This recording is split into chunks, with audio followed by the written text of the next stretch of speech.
এই দেখো আজকে এইটা দিয়া বানাবো বাঁধাকপি শাক বানাইবো বড় মাছের মাথা দিয়া।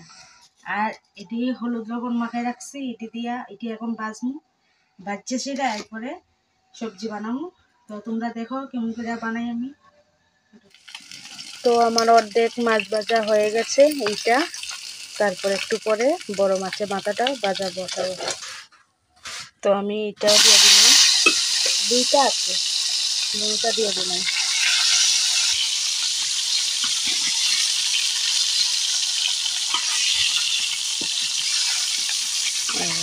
একটু পারি না দেখি।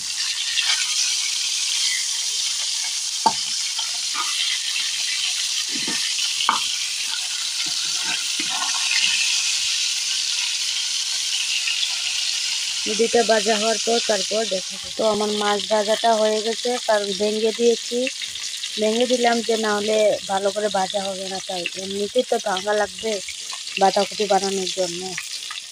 এই যে আমার বাঁধাকপি কাটা হয়ে গেছে, মরিচও দিয়েছে। এখন এখানে দিয়ে ভাপ দিয়ে নেবো, না হলে একটু গন্ধ করবে। ভাপ দিয়ে তারপরে নামিয়ে সম্বাস দেব। লবণ দিয়ে নিলাম, এখন ঢাকনা দিয়ে দেবো। কড়াইতে জল এইগুলা ছেড়ে গেছে সব, এখন হলুদ দিলাম।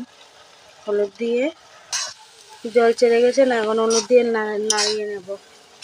দেখো কত কম হয়ে গেছে না, এরকমভাবে বানালে মানে বহুত টেস্ট হয় বাঁধাকপির শাকটা। জল শুকিয়ে গেলে, একদম শুকিয়ে গেলে তারপর নামিয়ে নেব। এখন বাটিতে ঢেলে নিলাম, দেখো একদম শুকিয়ে গেছে না। এখন দেব সম্বাস। এখন সম্বাসে তেলের মধ্যে দিয়ে দেব শুকনো মরিচ, এখন পেঁয়াজটা দিয়ে নামিয়ে নেব। এখন তেজপাতা দিয়ে দিলাম। যখন পেঁয়াজটি লাল লাল হয়ে যাবে তখন এইগুলা ছেড়ে দেব। আর কেউ খারাপভাবে নিতেন না, আমার কড়াইটা সিস্টেমই এরকম, একটু কালো আর কি, কিন্তু কোনো ময়লা না, এটা সিস্টেমই এরকম। এখন বাঁধাকপিগুলো দিয়ে দিব সাথে একটু জিরা, তারপর নেড়ে টেড়ে তারপর একটু পরে মাছের মাথাটা দেবো। মাছের মাথাগুলো দিয়ে দেবো, মাছের মাথাগুলি ভেঙে দিয়ে দেবো, না হলে সেন্ট হবে না। এখন নেড়ে নিচ্ছি, তারপর টেনে টুনে একটু কালারটা চেঞ্জ হবে দেখবেন। এখন তো একটু হলুদ হলুদ ভাব, একটু পরে দেখবেন যখন লাস্টটা দেখাবো না, খুব সুন্দর একটা কালার আসে। এই দেখো আরও টানবে, একটু কম টানা হয়েছে, আরও টানবে। বাঁধাকপির শাকটা যখন ভালো করে টেনে যাবে তখন কালারটা আরও চেঞ্জ হয়ে যাবে। এই দেখুন একটু টেনে গেছে। এখন আমার হাতে ধনে পাতা আছে, ধনে পাতা দিয়ে দেবো। ধনে পাতা দিয়ে একটু লাড়ি চাড়িয়ে নেমে নেবো। টেনে গেছে, সব হয়ে গেছে, তেলও ছেড়ে দিয়েছে দেখো। এই দেখুন আমার বাঁধাকপির শাক হয়ে গেল। কেমন হলো প্লিজ সবাই একটু কমেন্টে জানাবেন আমার রান্না কেমন হয়। এইটা হলো মাছের তেল। মাছের তেল দিয়ে যে পেঁয়াজ কাটা আছে, তারপর বেগুন আর মরিচ দিয়ে তেল ঝাল বানাবো মাছের তেল দিয়ে।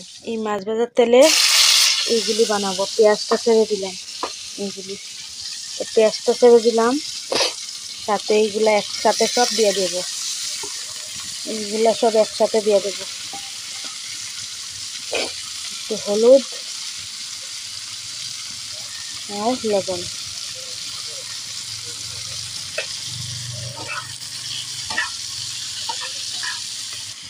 একসাথে নেড়ে চেড়ে তারপর এখন ঢাকনা দিয়ে দিব।